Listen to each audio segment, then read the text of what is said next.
Hello, and welcome back to Let's Play Dual Hearts. Turns out I was wrong, we are not going back to Toma's dream, we are going back to Santa's dream, because like Yuri, Santa is asleep during the day, meaning we can go hop right on over to the beach and jump inside his brain. Why are we here? Just some brief backtracking before we take on an actual level extension, since as you may or not recall, over here by the snowman there was a balloon that we can't pop, which we obviously can now that we have the arbalest. But first, enemies. Same guys. I forgot to equip my draw card, and I've really been trying to get the arbalest up to level 3. Not that it really helps that much in combos, because it's not particularly damaging, just to sort of get it out of the way, because level 4 eventually, when we reach it, I assume it would be very difficult to use, to get to, for this weapon, because it's not useful in general combat situations. But I really do want to have it at level 4 as soon as possible, since there's a big damage boost once you get to level 4. But we'll see that once I actually get something that high. Jump up here on top of the snowman, and you should be able to see the balloon in this spotlight as soon as I find it. There we go. One dart's enough to pop it, and as it turns out, I was actually surprised to find this out. This triggers a cutscene once we pass by these two brief enemies. I guess I can also show up here the fact that the charged arbalest shot does pierce like this, so if you happen to have the enemies well lined up, you can take out two at once, which is kind of cool. Anyway, cutscene, as I said. And a sheep. Of course it is sheep.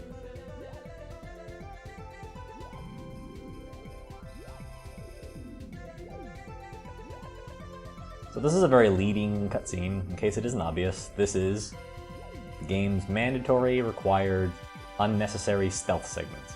Like all stealth segments that are only used once in a game that isn't designed for stealth, the rules are basically arbitrary. There's basically no way to solve it other than trial and error over the course of what turned out to be 13 tries, this being the last successful one.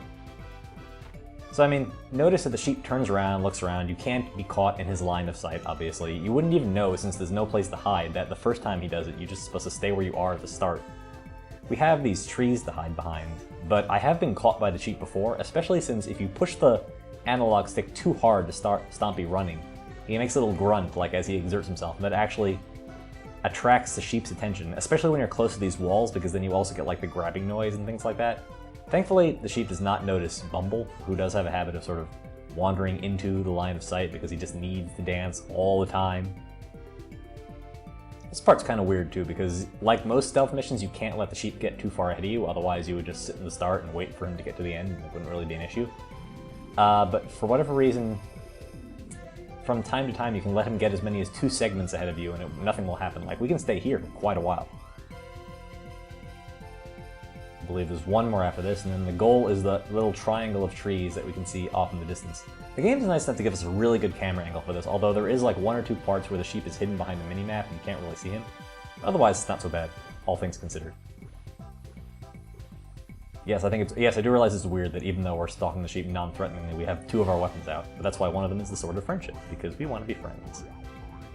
And we want to take his prized possession, because we need all of the collectibles.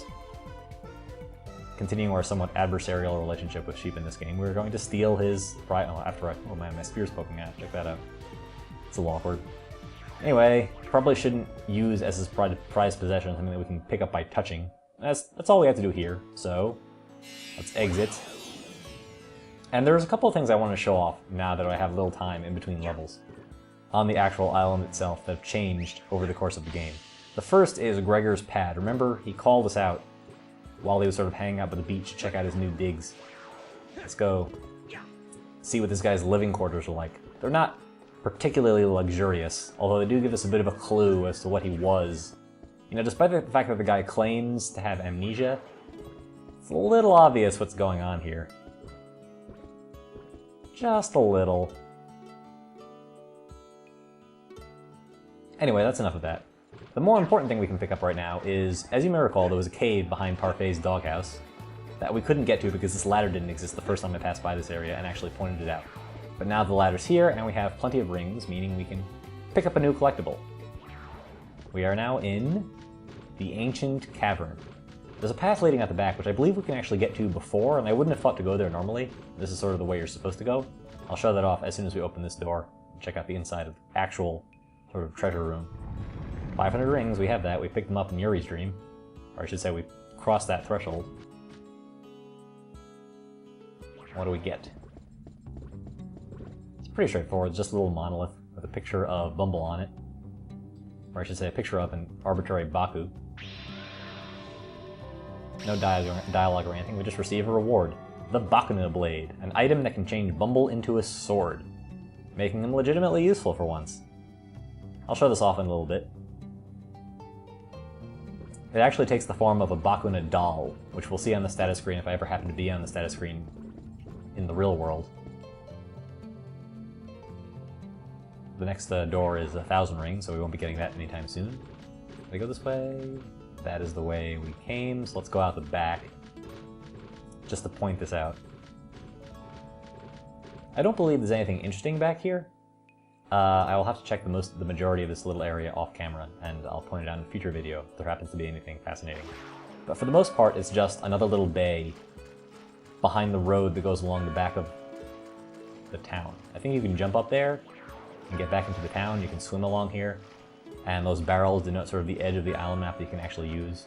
It's also really it also looks really nice when you change to sunset while you're out here, so I thought I'd keep that on. Check out how fast the moon moves. It sort of signifies how quick the day is. Anyway, you can go all the way around to the beach, and I believe you can get here from the back, from the beach. So I'll show that off later. For the most part, what we really need to do is head back to Florence's dream for some more backtracking. First thing I'm going to do is show off the Bakuna Blade. You activate it by spinning the left analog stick 3 times, which makes Stompy look incredibly stupid, and also gives you a sword shaped like Bumble's ear. Pretty wacky. And it drains Esamons ridiculously fast. Note, in just this time period, I lost 11. Anyway, we are in Florence's dream, because remember this archery target we saw way back at the start? Again, something else that we can pick up using the Arbalest. So let's refill his tummy from all the sword usage.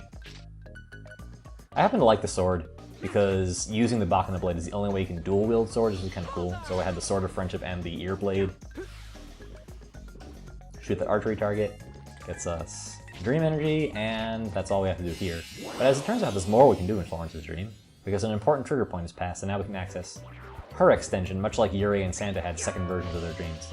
Let's go say hi. I guess we didn't need to be on Bumble for that, but you know, I like to present myself well.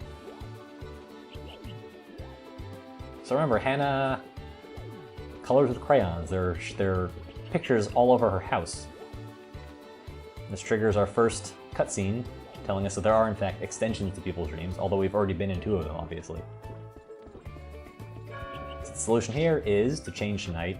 Oddly, Florence moves to going to sleep at night after we clear her dream for the first time, despite the fact that when we met her, she said that she observed the sky during the night and slept during the day. I guess once we no longer have any need to be in her dream for storyline purposes, she goes back to being a normal human being. Or at least relatively so by the standards of this game. Let's get in the hotel, and also check out, you can see Emma sleeping in room 203. I believe we can go inside her dream, but there's actually nothing there yet, and no reason to go there until much later in the game, actually pretty close to the end. So I'll hold off on that for now. Into room 201. Don't mind us. Just mind ripping you for the 4th or 5th time. In we go. So something's supposed to have changed, according to Bumble. I wonder what we're looking for. No idea. Oh wait, it's this thing.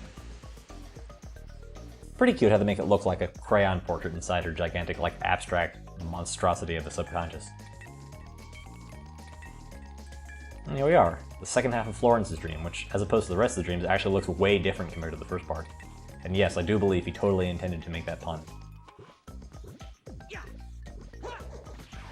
So the apples that are all over the place. It's got a gear inside, check that out. This is the first time that we pick up a collectible arbitrarily without knowing what it is, and Stompy actually comments on the fact that he has no idea what the heck he's doing. That sword does nothing. There's 50 rings in this area, because that happens to be all that's left after having cleared out the first area.